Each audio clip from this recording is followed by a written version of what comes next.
Man, your hair's getting long.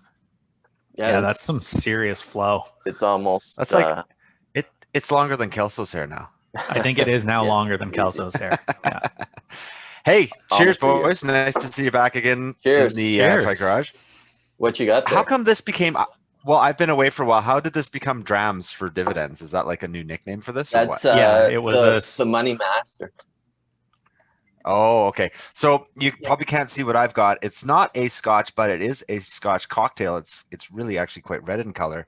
Mine's from Bar Chef, our friends in Toronto that have the fantastic cocktail bar that unfortunately is not open right now. But I got sent a beautiful little gift pack, and you can find these all online at barchef.com. That's not a very good view of it with my camera, but they come in these little bottles. And this one that I'm having today, wow, my camera is terrible. Oh, there you go. Yeah, I was going to say that's just white. The Raconteur. So, boys, this is Port, Campari, Cask Tails, Islay Scotch, Green Cardamom, Maraschino, thyme syrup, and bourbon. Nice. So there you go. Nice. That sounds a little bottle cocktail. And yeah, go ahead. I have some Islay Scotch right here too. I got a little the classic laddie from Brew Cladie. Oh, did you watch the Netflix Scotch documentary? Because it's done all. Of course, I did. Yeah, good. It was a good one, wasn't it? Yeah, it was really good. It was handy that I had this bottle while I was watching that, because then I was like, well, I got to drink that now while I watch it. Only makes sense. Yeah, it's just logical. I'm still on the Johnny Walker Red. What are you sipping on, Economist? Johnny Walker Red. You know what, Accountant? We should let's save some of our dividends and buy him some Johnny Walker Black. You know at the least problem. Some Johnny Walker Black. All my ETFs, none of them are dividend ETFs. That's the problem. See there, yeah, that's an issue. You know, there is a story that we won't share on air of the accountant and I and a bottle of Johnny Walker Black when we first met. Yeah, if somebody bribes us one of these days, we'll admit how we first met in the unfortunate Johnny Walker Black incident. All right, so this quick hit episode here on YouTube tonight is all about borrowing from your margin account. And this comes up because our good friend, Mr. Money Mustache, wrote a post recently about how he funded a house purchase in cash by borrowing out of his broker margin account. Right.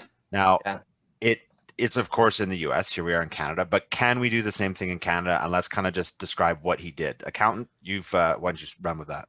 So the quick answer is no for 90% of brokerages. There's only one that I know of in Canada that does it. But essentially, he had $1 million and he needed 400,000. Well, this brokerage allows you to borrow off of your $400,000 off of your $1 million in shares and pull the cash right out without actually having to sell the shares. So you have the shares as backing, and you get, essentially it's like buying on margin, except you don't have to go sell your shares, take the cash out, and then buy back again on margin. They allow you just to borrow right away. Now, specifically, we're talking about a cash margin account here. I think that's important to recognize. Yeah, this would only be obviously non-registered funds, right? Which brokerage is this? Interactive Brokers. Okay, now with Questrade, I know I can borrow margin in my cash account based on my TFSA holdings. Yes, and a lot of brokerages have that same effect. Is you can put your TFSA holdings up as collateral. Yeah. I don't know if Interactive Brokers allows you to do that. I would assume for pulling out a cash loan that they probably wouldn't. Worth looking into. You'd have to look into that a little more. Yeah. But the disadvantage with go ahead. Yeah, no, one of the questions, along the lines here is, my understanding of a margin account is, and I've looked at it because I'm at Questrade, is I can purchase on margin, but it's secured against I only get a certain amount of it with considering the stocks that I have. So if I say I've got 100 shares, say I've got $100,000 in there, they're only going to let me borrow up to 60%. Depending on the shares. You know what it is? It depends what it is too, exactly. So at Interactive Brokers, what do they do? Again, dependent on the shares. Some you can borrow up to 70%, some's 50, some 60, some's 40. It totally depends on the shares. When the whole GME GameStop extravaganza happened, they just didn't allow you to borrow against those shares, period. Fair enough. Yeah. So it all depends on what you're holding. But I think most brokers in Canada, you're going to get at a minimum a standard 50%. So if you've got 100,000, you'd be allowed to buy 50 or borrow 50% on that. But you probably wouldn't want to, because if your shares drop, you're going to get your shares drop, you're going to get a margin call real quick. Well, run through real quickly what a margin call is. A margin call is, so you're loaning based on the value of your shares. But if your shares drop in value too much, you might no longer meet those margin requirements. So your broker might force you to sell some of those shares to prevent it dropping further and losing more value, and or you have to add more money in to pay back some of the outstanding funds you have on margin. Right. So I guess it comes back to this strategy, although it's super interesting. And I think the attractive part is the rates. What's the rate for the Canadian Interactive Brokers margin account? So on Canadian cash in the Interactive Brokers account, it's 1.5% right now. Right. That's pretty awesome borrowing rate. So that's cheaper than my HELOC. That's a pretty awesome. Well, and think of if you need quick cash, but you don't want to have to sell your shares and incur capital gains. I can just borrow against those shares. I'm only paying 1.5%. I think XAW, which barely has a dividend, is more than 1.5%. So you're going to cover the interest on what you've borrowed just from those shares, and then you still have the upside. Now, of course, the opposite can happen, and those shares can go down, and then you end up owing more than what the shares were worth in the first place. But it's a pretty good strategy. I was looking at it if you used it as a drawdown strategy. Yeah, what were you thinking there? So if you had your $1 million and say you wanted to spend $50K in the first year of retirement, and you pull out your $50K and you pull it out from margin instead of selling those shares, well, the interest, like if you were in, say, ZDV that's paying 4.5%, well, the interest you're going to get charged at 1.5, there's a 3% spread there. Right. And that 3% spread, like technically if you just did that once and there was that 50 grand and you left those 50 grand of shares with the 3% spread, it would actually pay back the loan in 28 years.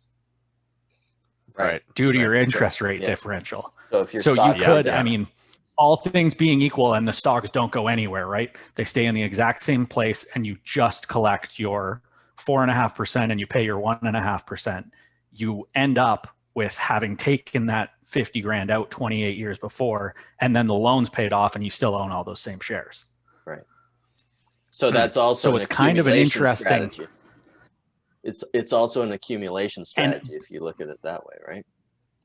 If you look at it that way, but it's also, I mean, you're taking on way more risk, right? Absolutely. So it's the same as anything. You magnify your downside. Yeah. So as a guy without a house, what I kind of was interested in the article is would be a way for me to get an interest rate that's fair, so to speak, without having to back it up with a house. Now, right, because like an unsecured line of credit these days, even in this low interest rate environment, is going to be 6 or 7%. Yeah, absolutely. So if you just transferred a whole bunch of funds into Interactive Brokers, you can get 1.5% interest on that. Yeah. Now you run the risks of if you got a margin call or anything like that, but yeah, it's compelling though, especially if you were going to do it very conservatively. 10% of your holdings or something like that. Then the stock market would have to drop 4 times basically. Yeah, exactly. Now, here's another angle that lots of people out there are probably using their HELOCs to borrow against for investment purposes, as I am. Maybe people are doing the Smith maneuver. Now, if you're doing some leverage investing, would you not consider paying back your HELOC, getting your cash account, because you're already using a cash account for leverage investing, getting your cash account into Interactive Brokers, and then using that as your leverage to invest? Cheaper. Absolutely, you could. Yeah. I mean, that's definitely an option. It's cheaper depending on what the rate is for your HELOC. Now, the difference with your HELOC, though, is you just have fixed interest payments. So the world goes to garbage and you're not getting a margin call. You don't have to put more money into your brokerage account. You don't have to sell shares. It's not like that is the risk with doing anything on margin, right?